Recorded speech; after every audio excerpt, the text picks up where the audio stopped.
Okay continue. तो यहाँ पर हमने जस्ट मॉडुलस अर्थमेटिक ऑपरेटर में और एक्सपोनेंट, अगर मान लीजिए कि फ्लोर डिवीज़न की बात करूँ तो नॉर्मल अगर मैं लिखता कि 5/2 की वैल्यू तो कितनी आएगी 2.5, लेकिन अगर मैं लिखता कि 5 फ्लोर डिवीज़न 2 तो वैल्यू हमेशा 2 आएगी। जहाँ पर भी हमें कॉन्सेप्ट में खाली हमें एक फ्लोर डिवीज़न की ज़रूरत होती है तो वहाँ पर यानी एक हमें विदाउट मतलब फ्लोट नंबर्स की ज़रूरत होती है, तो सिंपली आपको क्या कहते हैं अगर एक मान लो थोड़ी सी एक चीज़ है कि अगर मैं ये चीज़ देखना चाहूँ कि जैसे मान लीजिए इसमें टाइप वैल्यूज़ कितनी आएगी, मतलब टाइप 5/2 में वैल्यू कितनी है तो फ्लोट टाइप की, जबकि यही चीज़ अगर मैं ठीक है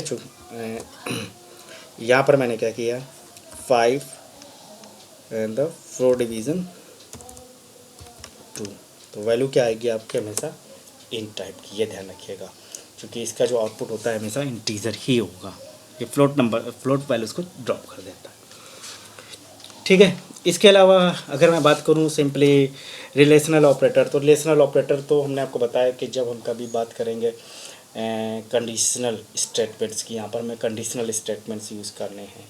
ठीक है, जैसे मान लीजिए कि थोड़ा सा मैंने एक एग्जांपल में देते हैं कुछ, मैंने लिखा a = 20 एंड b = 24, तो मैंने लिखा a is greater than b, sorry a is greater than b false, क्यों गलत है, ऐसा नहीं है।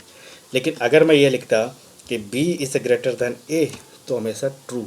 तो एक चीज़ हमेशा आपको देखना है कि यहाँ पर जो भी रिलेशनल ऑपरेटर्स या कंपैरिजन ऑपरेटर्स होते हैं उनसे हमेशा जो वैल्यू आती है वो आपको हैं, अगर मान लीजिए कि मैंने लिखा a कंपेयर विद b तो हमेशा वैल्यू फॉल्स, क्यों नहीं इक्वल है। और मैंने लिखा a नॉट इक्वल टू किसके b के, वैल्यू आएगी ट्रू, क्योंकि नहीं इक्वल है। अब मान लीजिए मैंने लिखा कि a is greater than equal to b, नहीं।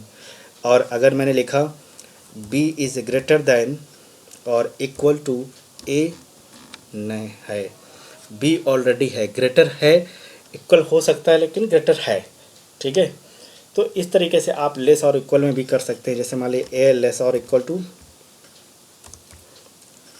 b, सही, लेकिन a यहाँ पर लिखें b लेस और इक्वल टू a, गलत। तो जितने भी तरह के आपके इस तरह के ऑपरेटर्स हैं वो सभी आपकी जो वैल्यू रिटर्न करते हैं वो हमेशा बुलियन टाइप वैल्यू यानी ट्रू एंड फॉल्स के रूप में रिटर्न करते हैं। तो आई होप कि ये चीज़ें आपको समझ में आ गई होंगी। एक बार आप इसका प्रैक्टिकल या लैब्स करके ज़रूर देखिए, तो जो भी आप कन्फ्यूज़न है वो आपका बिल्कुल क्लियर हो जाएगा। ठीक है, और फिर भी अगर आपका कोई कन्फ्यूज़न रह जाता है तो आप मेरे व्हाट्सएप नंबर पे मुझे अपनी रिलेटेड प्रॉब्लम को सेंड कर सकते हैं।